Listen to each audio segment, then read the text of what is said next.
தமிழர்கள் நாங்கள் அந்த கோட்டைக்கு பாதுகாப்பு அரணாக நின்று கொண்டிருக்கிறோம். தமிழ் தேசியம் பேசுகிற நாங்கள் எஃகு கோட்டையை பாதுகாக்கக்கூடிய ஒரு அரணாக நின்று கொண்டிருக்கிறோம் என்பதை இந்த இடத்திலே சொல்லி, திராவிட கோட்டையை நீ அல்ல எவராலும் இந்த கோட்டையை சரித்து விட முடியாது என்று சொல்லி நல்ல வாய்ப்பிற்கு நன்றி கூறி விடைபெறுகிறேன். நன்றி, வணக்கம்.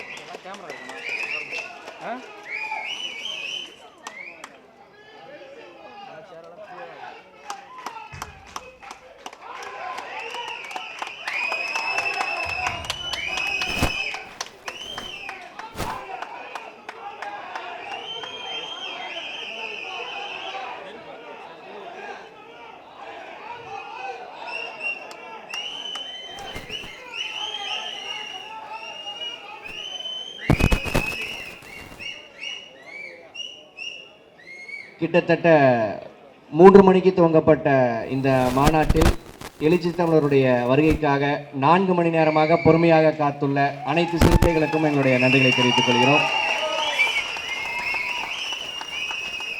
பெரியாரியமும் இந்த திராவிடமும் தாக்குதலுக்கு உள்ளாக்கப்படுத்திக் கொண்டே வருகிறது. ஆனால் நமக்கெல்லாம் இப்பொழுது சீமான் அவர்கள் வந்த பிறகுதான் பெரியார் மிக மோசமான தாக்குதலுக்கு ஆளாக்கப்படுகிறார் என்பது போன்ற ஒரு பார்வையும் ஒரு பதட்டமும் அல்லது ஒரு ஆத்திரமும் கோபமும் இயல்பாக வந்து கொண்டிருக்கிறது.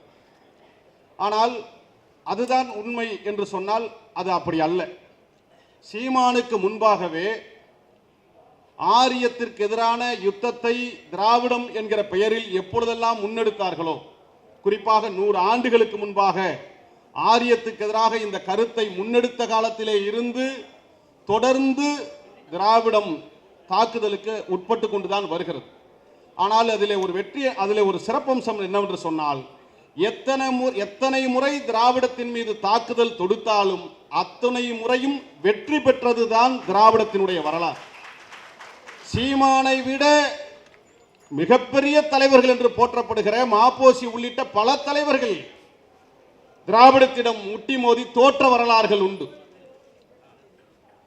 சீமானை விட மிகப்பெரிய ஆளுமைகள் எல்லாம் பெரியாருக்கு எதிராக பேசி திரும்ப பெரியாரியத்திடத்துமே சரணடைந்த வரலாறுகள் உண்டு. எனவே அவர்களெல்லாம் முட்டி மோதி அவர்களையெல்லாம் வெற்றி கொண்ட இந்த திராவிடத்திற்கு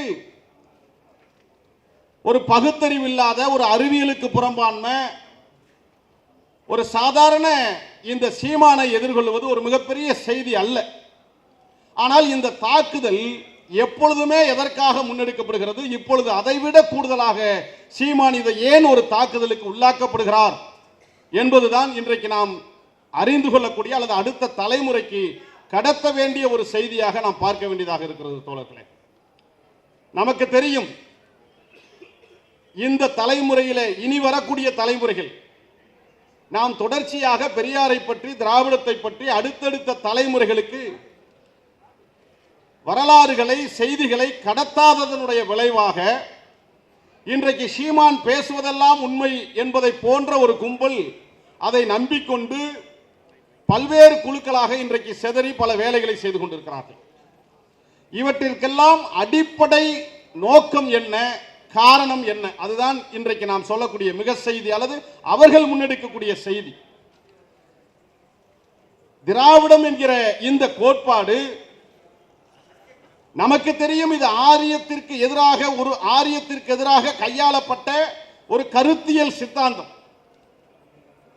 ஆனால் இன்றைக்கு எப்படி இந்த கருத்தை மடைமாற்றுகிறார்கள் என்று சொன்னால், பிற மொழியாளர்கள் தான் வசதியாக வாழுவதற்கு இந்த சொல்லாடலை பயன்படுத்தி பிற மொழியாளர்கள் ஆளுவதற்கான ஒரு கருத்தாக்கமாக இது உருவாக்கப்பட்டது என்பதை போன்ற ஒரு தோற்றத்தை தொடர்ச்சியாக உணர்ச்சி பூர்வமாக சீமான் பேசி வருகிறார்.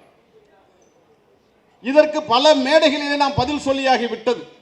இன்னும் சொல்ல வேண்டும் என்று சொன்னால், திராவிடம் என்ன செய்தது, பெரியார் என்ன செய்தார், திராவிடமும் பெரியாரினுடைய தேவையும் எவ்வளவு முக்கியமானது என்பதை நம்மை விட அதிகமாக சத்தமாக பேசியவர் சீமான்.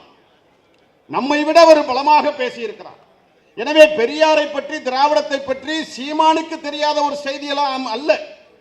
இன்றைக்கு சொன்ன எல்லா செய்திகளுக்கும் இன்றைக்கு எதையெல்லாம் அவர் விமர்சனத்திற்கு உள்ளாக்கப்படுகிறார்களோ அந்த விமர்சனத்திற்கெல்லாம் சீமானே பதில் சொல்லி இருக்கிறார். ஆனால் அதையெல்லாம் இன்றைக்கு மறைத்து மறந்து இன்றைக்கு வேறொரு நோக்கத்தில் இந்த செய்திகளை அவர் கடத்த முயற்சிக்கிறார். அது யாருக்காக? அதுதான் ரொம்ப முக்கியம். நாம் எல்லாம் என்ன நினைத்துக் கொண்டிருக்கிறோம்? சீமான் தெளிவாக பேசுகிறார். பிற மொழியாளர்கள் முதலமைச்சராக இருந்த காரணத்தினால்தான் தமிழ் வளர்ச்சி அடையவில்லை, தமிழ்நாடு வளர்ச்சி அடையவில்லை. எனவே பிற மொழியாளர்கள் ஆளுவதற்கு நாம் அனுமதிக்க கூடாது, தமிழன் ஒருவன் தான் ஆள வேண்டும் என்கிற ஒரு கருத்தை உணர்ச்சி பூர்வமாக பேசி வருகிறார். அந்த தமிழன் என்பவர் யார் என்று சொன்னால், பிறப்பின் அடிப்படையில் அல்லது அவருடைய பாணியிலே சொல்ல போனால் ஒரு தமிழ் தகப்பனுக்கும் ஒரு தமிழ் தாய்க்கும் பிறந்தவர் தான் தமிழர் என்கிற கோணத்தில் அவர் பேசி வருகிறார். ஆனால் மானுடவியல் அறிஞர்கள் எல்லாம், இந்த வரலாறுகளை தெரிந்தவர்கள் எல்லாம் என்ன சொல்கிறார்கள்? குறிப்பாக புரட்சியாளர் அம்பேத்கர் அவர்கள் இந்தியாவை பற்றி பல ஆய்வுகளை அல்லது மக்களை பற்றி பல ஆய்வுகளை அவர் முன்னெடுத்திருக்கிறார்.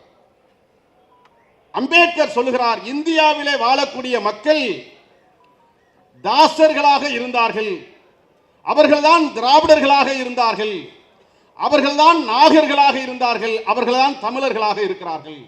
ஆக இந்தியாவிலே வாழக்கூடிய மக்கள் நாகரினத்தை சார்ந்த தமிழர்கள் தான். இந்தியாவை யாரேனும் ஒரு மொழியை சார்ந்தவர்கள் கொண்டாடுவதற்கு உரிமை உண்டு என்று சொன்னால் அது தமிழர்கள் தான் என்று பல இடங்களிலே புரட்சியாளர் அம்பேத்கர் அவர்கள் பேசியிருக்கிறார்கள். ஆனால் அந்த அம்பேத்கர் அவர்களே தன்னுடைய ஆய்வில் மிக தெளிவாக சொல்லுவது என்று சொன்னால், இன்றைக்கு நாம் சொல்லுகிறோம் தமிழாக இருக்கலாம், தமிழர்களாக இருக்கலாம், அல்லது குடியாக இருக்கலாம், அல்லது சாதியாக இருக்கலாம், இவையெல்லாம் எப்போது வந்தது என்று சொன்னால் இனக்கலப்பு ஏற்பட்ட பிறகுதான் இவையெல்லாம் உருவானது. எவையுமே இனக்கலப்பு ஏற்படாத ஒரு மக்கள் குமுகம் உருவாகவே இல்லை. எனவே இனக்கலப்பிற்கு பிறகு உருவானது என்பது வரலாறு. ஒருவேளை சீமான் சொன்னதை போல இந்த சாதி உருவான பிறகாவது இனக்கலப்பு ஏற்படாமல் தடுக்க முடியுமா என்றால் அதுவும் அறிவியலுக்கு புறம்பானது. ஒரு சாதியை சார்ந்த அல்லது ஒரு குடியை சார்ந்த அல்லது ஒரு மொழியை சார்ந்த அல்லது ஒரு இனத்தை சார்ந்த ஒருவர் இன்னொரு இனத்தோடு கலப்பினம் ஏற்படுத்தாமலே இருக்கிறார்.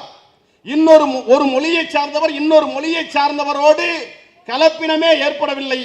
ஒரு சாதியை சார்ந்தவர் இன்னொரு சாதியை சார்ந்தவரோடு கலப்பினமே ஏற்படவில்லை. தூய தமிழ் சாதிகள் அல்லது தூய தமிழ் குடிகள் கலப்பினம் இல்லாத குடிகளோ சாதிகளோ மொழியை சார்ந்தவர்களோ இனத்தை சார்ந்தவர்களோ இருக்கவே முடியாது. இருந்ததாக வரலாறு இல்லை. இதுதான் நிதர்சனம், இதுதான் யதார்த்தம். இந்த நிலையில இருந்து பார்க்கிற போது ஒரு தூய சாதியை சார்ந்த, ஒரு தூய இனத்தை சார்ந்த, ஒரு தூய மொழியை சார்ந்த ஒருவர் இருக்க முடியாது என்பதுதான் நாம் பல இடங்களிலே யதார்த்தத்தை பேச வரக்கூடிய செய்தி. எனவே நிலைமை இப்படி இருக்கிற போது தமிழர் அல்லாதவர்கள் ஆண்டார்கள், ஆளுகிறார்கள். எனவே தமிழன் ஆண்டால் இங்கே எல்லாமே மாறிவிடும் என்பது போன்ற ஒரு செய்தியை அவர் உருவாக்குவதன் மூலமாக அவர் வெளிப்படையாக என்ன பேசுகிறார்? என்னிடம் இந்த நாட்டை கொடுங்கள், நான் முதலமைச்சராகிவிட்டால் இது எல்லாம் சரியாகிவிடும் என்று அவர் தொடர்ச்சியாக அவர் முதலமைச்சர் நாற்காலியிலே அமர வேண்டும் என்கிற ஒரு கருத்தை அழுத்தம் திருத்தமாக பேசுவதும் அதற்கு தடையாக பிறமொழியாளர்கள் இருக்கிறார்கள் என்பதும் தான் அவருடைய சாராம்சமாக தெரிகிறது. அதைத்தான் அவர் தமிழ் தேசியம் என்று முழங்கி வருகிறார். உண்மையிலேயே தமிழ் தேசியம் என்பது முதலமைச்சர் ஆவதுதான் தமிழ் தேசியமா? ஒருவேளை சீமான் முதலமைச்சர் ஆகிவிட்டால் அவர் சொன்னதை போல கச்சத்தீவை ஒரு படவையை கொண்டு உருவாக்க முடியுமா? மீட்டு கொண்டு வந்து விட முடியுமா? அதை அவர்களுடைய தம்பிகள் சீமான் முதலமைச்சர் ஆகிவிட்டால் கச்சத்தீவை ஒரு படையை உருவாக்கி மீட்டு வந்துவிட முடியும் என்று உணர்ச்சி பூர்வமாக பேசுகிறாரே, அதை அந்த தம்பிகள் நம்புகிறார்களா? அது சாத்தியமா? அல்லது சீமான் முதலமைச்சர் ஆகிவிட்டால் தமிழ்நாடு கடன் பெற்று இருக்கிறதே பல லட்சம் கோடி, மஞ்ச நோட்டீஸ் அனுப்பிவிடுவேன், நான் கடனை கட்ட முடியாது என்று முதலமைச்சராக சீமான் வந்தால் அதை சரி செய்து விடுவார் என்று மேடையிலே பேசுகிறாரே, அது சரிதானா? அதை அந்த தம்பிமார்கள் நம்புகிறார்களா? இப்படி அடுக்கிக் கொண்டே போகலாம். எதெல்லாம் சாத்தியம் இல்லையோ, எவையெல்லாம் அறிவியலுக்கு புறம்பானதோ, எவையெல்லாம் பகுத்தறிவுக்கு முரணானதோ அவற்றையெல்லாம் செய்வதை போல பேசி வரக்கூடிய ஒரு தொடர் பிரச்சாரங்களை நம்மால் பார்க்க முடிகிறது. என் அன்பிற்குரியவர்களே, முதலமைச்சர் ஆவது தமிழ் தேசியம் அல்ல. தமிழ் தேசியத்திற்கு பல முறை பல வரையறைகளை நாம் சொல்லிவிட்டாச்சு. எனவே முதலமைச்சர் ஆவது ஒரு தமிழ் தேசியம் அல்ல. அப்படி என்றால் இன்றைக்கு சொல்லுகிறாரு அடிக்கடி மேடையிலே, மானமுள்ள பிரபாகரனுடைய மகனாக இருக்கிற நான் தமிழ்நாட்டில் ஆட்சிக்கு வந்துவிட்டால் என்று உணர்ச்சி பூர்வமாக பேசுகிறார். அதன் மூலமாக பிரபாகரனுடைய மகனாக தன்னை அறிவித்துக் கொள்கிறார். ஆனால் அவருக்கு ஒன்றை லாபகமாக மறைத்துக் கொள்கிறார்.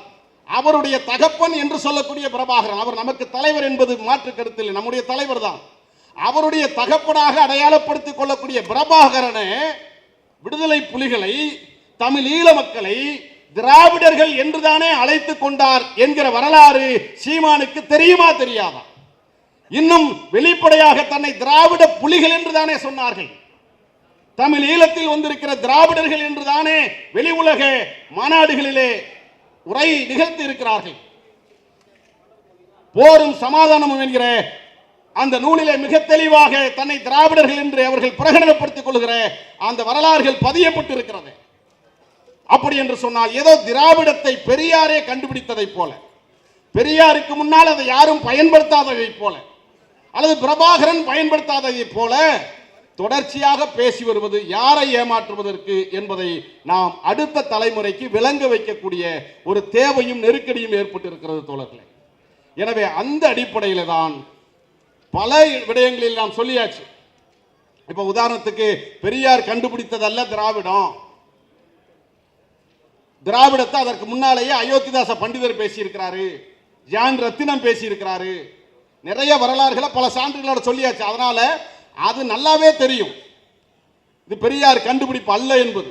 ஆனாலும் தொடர்ச்சியாக திராவிடத்தை, பெரியாரை அவர் அடையாளப்படுத்துவது எதற்காக, ஏன் என்பதை நாம் ஆழமாக அடுத்த தலைமுறைக்கு புரிய வைத்து விட்டால் போதும் என்று நான் கருதுகிறேன். எனவே அதன் மூலமாக நான் சொல்லக்கூடிய செய்தி, நாம் கூட நம்பிக்கொண்டிருக்கிறோம்.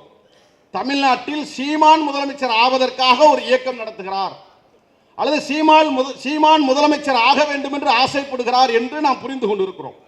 ஆனால் நிதர்சனம் அது அல்ல. ஏனென்றால் தமிழ்நாட்டில் சீமான் முதலமைச்சர் ஆக முடியாது என்பதும் அவருக்கு தெரியும். சீமான் முதலமைச்சர் ஆவதற்காக நாம் தமிழர் கட்சி உருவாகவில்லை என்பதும் அவருக்கு தெரியும். தமிழ்நாட்டில் யாரேனும் முதலமைச்சர் ஆக வேண்டும் என்று சொன்னால் பெரியாரை தவிர்த்து எவனும் தமிழ்நாட்டில் முதலமைச்சராகவோ ஆட்சி அதிகாரத்தை பற்றிய கனவோ காண முடியாது. தமிழ்நாட்டில் ஆட்சி அதிகாரத்தை கைப்பற்ற வேண்டும் என்று சொன்னால், தமிழ்நாட்டில் முதலமைச்சராக வேண்டும் என்று சொன்னால், தமிழ்நாட்டில் அரசியல் நடத்த வேண்டும் என்று சொன்னால், அது பெரியாரை தவிர்த்த ஒரு அரசியலை தமிழர்கள் ஏற்க மாட்டார்கள் என்று எல்லோருக்கும் தெரியும், தமிழர்களுக்கும் தெரியும், அது சீமானுக்கும் தெரியும். ஆனால் ஏன் பெரியாரை விமர்சிக்கிறார், ஏன் பெரியாரை எதிர்த்து செயலை நிறுத்துகிறார் என்று சொன்னால், இந்த முதல்வர் நாற்காலியிலே சீமான் அமர்வது முக்கியமல்ல, ஒரு பாப்பானை அல்லது ஒரு தமிழர்களுக்கு எதிரான ஒரு அரசியலை அந்த நாற்காலியிலே அமர வைப்பதற்கு அவர் முயற்சிக்கிறார். இதை நாம் அடையாளம் கண்டிருக்கிறோமோ இல்லையோ, குருமூர்த்தி மிக தெளிவாக அடையாளம் கண்டுவிட்டார். குருமூர்த்தி சொல்லிவிட்டார், அவர் நம்முடைய ரத்தம்னு. நாம பேசக்கூடிய அரசியலை தமிழ்நாட்டில் இப்ப சீமான் சரியாக பேசுகிறார் என்று யார் சொல்கிறார்? குருமூர்த்தி சொல்லுகிறார். அப்ப குருமூர்த்தி சீமானை ஒரு இடத்திற்கு, ஒரு அடையாளத்திற்கு கொண்டு வந்து விட்டார். ஆக குருமூர்த்தியினுடைய அரசியலை சீமான் பேசுகிறார். குருமூர்த்தி யாரை முதல்வராக்க வேண்டும் என்று நினைக்கிறாரோ அந்த வேலை திட்டத்தை சீமான் சரியாக முன்னெடுக்கிறார். எனவே சீமான் முதலமைச்சர் ஆக வேண்டும் என்பதல்ல செய்தி. ஒரு பார்ப்பனரை அல்லது ஆரிய கருத்தாக்கத்தை ஏற்றுக்கொண்ட ஒருவனை அந்த இடத்தில் அமர வைப்பதற்கு தடையாக பெரியார் இருக்கிறார், திராவிடம் இருக்கிறது. இங்கே சொன்னார்களே திராவிட கோட்டை, திராவிட கோட்டை யாரிடமிருந்து யாரை பாதுகாப்பதற்காக உருவாக்கப்பட்டது? ஆரிய ஆதிக்கத்தில் இருந்து தமிழர்களை காப்பாற்றுவதற்காக உருவாக்கப்பட்ட ஒரு திராவிட கோட்டையை பிராமண கடப்பாறையை கொண்டு வந்து நான் இடிக்கிறேன் என்று சொல்கிறார். பிராமண கடப்பாறை என்பது எந்த அரசியலை குறிப்பது? திராவிட கோட்டை என்பது எந்த அரசியலை உருவாக்குவது என்பது நமக்கு தெரியும். ஆக வெளிப்படையாகவே பிராமணிய அரசியலை, பார்ப்பனிய அரசியலை, ஆரிய அரசியலை முன்னெடுக்கக்கூடிய ஒரு தலைவராக, ஒரு இயக்கமாக நாம் தமிழர் கட்சி வெளிப்படையாக வந்துவிட்டது என்பதுதான் இது நமக்கு வெளிப்படையாக காட்டுகிறது. எனவே இவற்றை புரிந்து கொண்டு சீமானை அப்புறப்படுத்துவதல்ல, நாம் தமிழர் கட்சியை அப்புறப்படுத்துவதல்ல, ஆரிய ஆதிக்கம் தமிழ்நாட்டில் நுழைந்து விடாமல் தடுக்க வேண்டும் என்று சொன்னால் இன்னும் பெரியாரியமும் திராவிடத்தையும் மிக அழுத்தம் திருத்தமாக உயர்த்தி பிடிக்க வேண்டிய தேவை நமக்கு இருக்கிறது என்பதுதான் நாம் புரிந்து கொள்ளக்கூடிய செய்தியாக இருக்கிறது. தோழர்களே, ரொம்ப நிறைய செய்திகளை சொல்லிட்டோம். ஒரு தமிழர் அல்லாத ஒரு அரசியலை பேசுறாரு. நாம இன்னும் வெளிப்படையா சொல்ல போனா, நம்ம அரசியல் நாகரிகம் கருதி இங்க அருள்மொழி அம்மா பேசும்போது சொன்னாங்க, நம்மளாம் பேச சில விஷயங்கள் தயங்கிறதுனால வாய்க்கூசாம எதையாவது பேசி அதை உண்மையை போல நம்ப வைக்கக்கூடிய முயற்சியை எடுக்கிறார். அதற்கு அவர் பயன்படுத்துகிற ஆயுதம், அவர் முன்னெடுக்கக்கூடிய தலைவர்கள் எல்லாம் ஒரு சாதியை சார்ந்தவர்களாக இருக்கிறார்கள். உதாரணத்துக்கு பெரியாருக்கு எதிராக வாவுசியை கொண்டு வந்து நிறுத்துறாரு. இப்போ நம்ம பெரியாரை ஆதரிக்கிறோம்னு வாவுசியை விமர்சிக்க முடியாது. வாவுசியும் நமக்கான தலைவர். பெரியாருக்கு எதிராக பாரதிதாசனை கொண்டு வருகிறார். பெரியாருக்கு எதிராக பல பெரியோர்கள் என்று பல தலைவர்களை கொண்டு வந்து நிறுத்துகிறார்.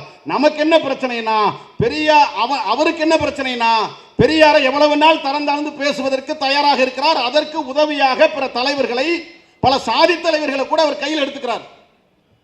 அவர்கள் தான் பெரியார், பெரியார் எங்களுக்கு பெரியாருன்னு சொல்றார். ஆனா உண்மை என்ன, வரலாறு என்னன்னு சொன்னா, இவர் யாரையெல்லாம் பெரியாருன்னு சொன்னாங்களோ அவர்களுக்கெல்லாம் பெரியார் தந்தை பெரியார் தான் என்பதுதான் வரலாறு யதார்த்தம். இவர் சொன்ன யாராவது வாவுசி பெரியாரை விமர்சித்தது உண்டா? வாவுசி பெரியாரை பெரியார் என்று ஏற்றுக்கொண்டாரா இல்லையா? மறைமலை அடிகளார் பெரியாரை ஏற்றுக்கொண்டாரா இல்லையா? இப்படி சொல்லிக்கொண்டே போகலாம். பாரதிதாசனாக இருக்கலாம், சொல்லிக்கொண்டே. இவர் யாரையெல்லாம் பெரியார் என்று சொல்லாரோ அவரெல்லாம் பெரியாரை ஏற்றுக்கொண்டவர்கள். இதுல என்ன விஷயம்னா, இவங்களுக்கு பெரியாரெல்லாம் பெரியார் கிடையாதுங்க, இவங்க தாங்க பெரியார்னு காட்டினாரு பாருங்க. அதுல பல தலைவர்களை காட்டினாரு. கூட கொண்டு வந்து அவங்க மாமனார் காளிமுத்த சொருகினாரு பாருங்க. காளிமுத்து பெரியாராம். இப்போ எங்க அப்பன் பிரபாகரன், அதாவது பிரபாகரனுடைய மகன் நான் சொன்னார்ல, அந்த உங்க அப்பன் பிரபாகரனை, எங்கள் தலைவர் பிரபாகரனை தூக்குல தொங்க போடுங்கன்னு சட்டமன்றத்தில் தீர்மானத்தை ஏற்றும் போது அதை ஆதரிச்சு அமுக்கிட்டு அடக்கி ஒடுக்கி உட்கார்ந்தவன் இந்த அவருடைய மாமா. நான் மாமான்னு சொல்ல மாட்டேன், நிறைய குமரன்லாம் இருக்கு, நான் மாமான்னு சொல்ல மாட்டேன். அவருடைய மாமா பிரபாகரனை தூக்கிலிட வேண்டும் என்று சட்டமன்றத்தில் பேசுகிற போது அமர்ந்திருந்தவர். இப்ப பிரபாகரனும் பெரியாரு, பிரபாகரனை தூக்கில போடணும்னு சொன்ன காளிமுத்தும் பெரியாருன்னு சொல்றாங்க. இதை நாம் புரிந்து கொள்ள வேண்டும். அதாவது நடுநிலைன்னு ஒண்ணு கிடையாது. ஒரு நல்ல அரசியல்வாதி அல்லது ஒரு நல்ல தலைவன் யாராக இருக்க முடியும்? இரண்டு பக்கம் இருக்கிறது என்று சொன்னால், எந்த பக்கம் பாதிக்கப்படுகிறதோ அல்லது எந்த பக்கம் ஏதாவது ஒரு பக்கம் தான் நிற்க முடியும். இப்போ காளிமுத்தும் பெரியாரு, பிரபாகரனும் பெரியாருன்னு எப்படி நேர்தட்டில் நிறுத்த முடியும்? இது மாதிரி நிறைய பேரை சொல்லலாம். ஏன்னா இதையெல்லாம் நம்ம பேச மாட்டோம்ங்கிறதுனால தான் அவர் அப்படியெல்லாம் பேச ஆரம்பிச்சிடறாரு. இப்போ நான் வெளிப்படையாக அல்லது சில செய்திகளை சொல்லுவது, இன்றைக்கு தமிழர் அல்லாதோர், அதுதான் அவருடைய மெயின் பாலிடிக்ஸா எடுத்திருக்கிறார். இப்போ தமிழர்னு அவர் சில சாதிகளை சொல்றாரு, தமிழர் அல்லாதோர் சில சாதிகளை சொல்றாரு. அவர் யாரை வேணாலும் எப்படி வேணாலும் சொல்லட்டும், பிரச்சனை அது இல்லை. இப்ப நாம ஆரியத்திற்கு எதிரான அரசியலை முன்னிறுத்தக்கூடிய இயக்கங்களாக நம்ம இருக்கிறோம். இப்போ ஆரியர்களை அல்லது பிராமணர்களை அல்லது பார்ப்பனர்களை சீமான் தமிழராக ஏற்றுக்கொண்டாரா இல்லையா? அது முக்கியமான செய்தி. பார்ப்பனர்கள் தமிழர்கள் என்று சொன்னால் எப்படி பிறமொழியாளர்கள் தமிழர்கள் இல்லை என்று ஆகிவிடும்? இப்போ தமிழர் அல்லாதோர் பிறமொழியாளர். இப்போ உதாரணத்துக்கு ஒரு அருந்ததியரை கூட அவர் அப்படிதான் வகைப்படுத்துறார். அது நாயக்கரோ ரெட்டியாரோ இந்த சாதிகள் எல்லாம் தமிழர் அல்லாதோர்னு சொல்றாரு. சரி, இப்போ நான் கேட்கிறது, பிராமணர்கள் அல்லது பார்ப்பனர்கள் தமிழர்களா இல்லையா? பார்ப்பனர்கள் தமிழர்கள் என்று சொன்னால் எப்படி? பார்ப்பனர்களை நீ எந்த அடிப்படையில் தமிழராக ஏற்றுக்கொண்டாய்? இல்லை என்றால் அவர்கள் தமிழர்கள் இல்லை என்று உன்னால் வெளிப்படையாக இப்ப பேச முடியுமா? சரி, இப்போ இப்படி வச்சுக்கலாம். இவங்கெல்லாம் பிறமொழியாளர்கள்னா இப்போ சீமானுடைய மனைவி அக்கா கயல்விழி இருக்கிறாங்க. இவங்க எந்த மொழியை சார்ந்தவர்கள்? இதை வெளிப்படையா அவர் சொல்றாரு, நீ தெலுங்கனாவே இருந்துட்டு போடா, நீ ஏன் தமிழனாக ஆசைப்படுற அப்படி கேட்கிறாரு. நீ மலையாளியாகவே இருடா, நீ ஏன்டா தமிழனாக ஆசைப்படுற? உன்னை நான் மலையாளியாவே ஏத்துக்கிறோம், உன்னை நான் தெலுங்கனாவே ஏத்துக்கிறோம், உன்னை நான் கன்னடாவே ஏத்துக்கிறேன் அப்படின்னு நல்லா உணர்ச்சி பூர்வ பேசுறாரு. இப்போ எங்க அக்கா கயல்விழியை நான் என்னவா ஏத்துக்கணும்னு சீமான் சொல்லணும். இதைத்தானே சொல்லணும். நீ சீமான தமிழரா நான் ஏற்கணுமா? கயல்விழியை நான் தமிழரா ஏற்கணுமா? கயல்விழியை நான் தெலுங்கரா ஏற்கணுமா? கயல்விழியை நான் கன்னடரா எதுவா ஏற்கணும்?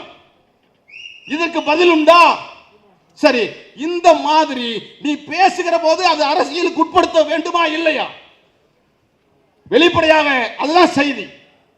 இன்னும் சொல்லணும்னா எதையுமே இப்போ உதாரணத்துக்கு அவர் தான் சொல்றாரு, சொல்றதுல உனக்கு என்ன பிரச்சனை? இப்போ அவரு இதெல்லாம் நாங்க விரும்பாத அரசியல், நாங்களாம் பேசாத அரசியல், பேசக்கூடாதுன்னு நினைக்கிற அரசியல்.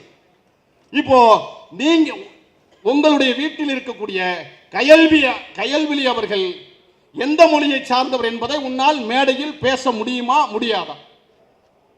உங்களுடைய மகன் பிரபாகரன் தெலுங்கு மொழியை சார்ந்த கயல்விழிக்கும் தமிழ் மொழியை உங்களுக்கு மலையாளின்னு சொல்றாங்க, நான் அப்படிலாம் கூட சொல்லல, நீங்க தமிழராகவே இருங்க. ஒரு தமிழராக இருக்கிற சீமானுக்கும் தெலுங்கராக இருக்கிற கயல்விழிக்கும் ஒரு குழந்தை பிறந்திருக்கிறது அல்லவா பிரபாகரன். அவர் எந்த மொழியை சார்ந்தவர் என்று நாம் தமிழர் கட்சி ஏற்கிறது, நாங்கள் எந்த மொழியை சார்ந்தவர் என்று ஏற்க வேண்டும்.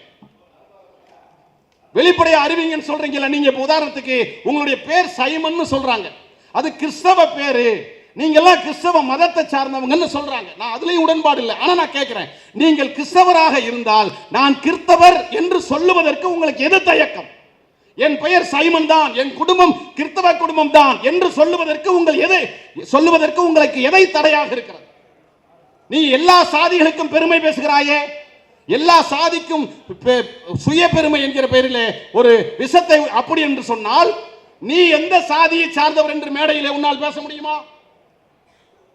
ஆக நீ எல்லோரையும் இந்த சாதி என்று ஒருவனை சொல்ல வைக்கிறாய், இந்த மொழிக்காரன் என்று ஒருவனை சொல்ல வைக்கிறாய், இந்த மதத்துக்காரன் என்று ஒருவனை சொல்ல வைக்கிறாய். ஆனால் நீ இந்த சாதியை சார்ந்தவன் என்று சொல்ல மறுக்கிறாய், நீ இந்த மதத்தை சார்ந்தவன் என்று சொல்ல மறுக்கிறாய், உன்னுடைய மனைவி இந்த மொழியை சார்ந்தவர் என்று சொல்ல மறுக்கிறாய். இப்படி உன்னுடைய குடும்பத்தை சார்ந்த உன்னை சார்ந்த எல்லாவற்றையும் மறைத்து வைத்துக் கொண்டு பிறரையெல்லாம் அந்த நிலைக்கு தள்ளுவது எந்த வகையான அரசியல் என்பதை நீங்கள் வெளிப்படையாக பேசிவிட வேண்டும். பேசிடணும். அதுதான் உண்மையான தரமான நேர்மையான ஒரு அரசியல்வாதிக்கு அழகு. அதுல சொல்றான், அதுக்கு விளக்கம் கொடுக்கிறான். நான் கேட்டேன், அவங்க என்ன மொழியை அதுக்கு கொடுக்கிறான்? இல்ல, அவங்க தெலுங்கு மொழியை சார்ந்தவங்க தான். ஆனா தமிழ்நாட்டினுடைய வரலாறை பொறுத்த மட்டும் தகப்பன் வழியில தகப்பன் என்ன சாதியோ அந்த சாதியை தான் எடுத்துக்கணும்னு புது அடையாளம் கொடுக்கிறான் அவன். அப்போ இவையெல்லாம் நாம் பேச வேண்டிய அரசியலாக இருக்கிறது. இவற்றிற்கெல்லாம் விளக்கத்தை கொடுத்துவிட்டு பிற அரசியலை அவர் முன்னெடுக்க வேண்டும் என்பதுதான் இந்த மேடைகளிலே நாம் வைக்கக்கூடிய மிக முக்கியமான செய்தியாக நான் பார்க்கிறேன் தோழர்களே.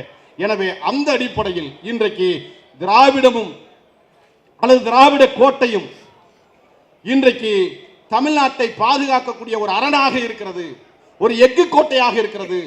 இந்த கோட்டையை தகர்ப்பதற்கு தான் பார்ப்பனியம், அது பிராமணியம், எப்படி வேணாலும் வச்சுக்கல, இந்த பார்ப்பனியம் இந்த திராவிட கோட்டையை தகர்க்க வேண்டும் என்று சொன்னால் இந்த கோட்டையின் கதாநாயகனாக இருக்கிற தந்தை பெரியாரை அப்புறப்படுத்த வேண்டும் என்பதற்காக தரம் தாழ்ந்த அரசியலை முன்னெடுத்து எப்படியேனும் பெரியாரை அப்புறப்படுத்தி விடலாம், அதன் மூலமாக திராவிட கோட்டையை சிதைத்து விடலாம் என்று நீங்கள் கருதுகிறீர்கள். எங்களை பொறுத்தவரை நாங்கள் மிக தெளிவாக இருக்கிறோம். திராவிட கோட்டை என்பது பெரியாரால் உருவாக்கப்பட்ட கோட்டையாக இருந்தாலும் தமிழர்கள் நாங்கள் அந்த கோட்டைக்கு பாதுகாப்பு அரணாக நின்று கொண்டிருக்கிறோம். தமிழ் தேசியம் பேசுகிற நாங்கள் எஃகு கோட்டையை பாதுகாக்கக்கூடிய ஒரு அரணாக நின்று கொண்டிருக்கிறோம் என்பதை இந்த இடத்திலே சொல்லி, திராவிட கோட்டையை நீ அல்ல எவராலும் இந்த கோட்டையை சரித்து விட முடியாது என்று சொல்லி நல்ல வாய்ப்பிற்கு நன்றி கூறி விடைபெறுகிறேன். நன்றி, வணக்கம்.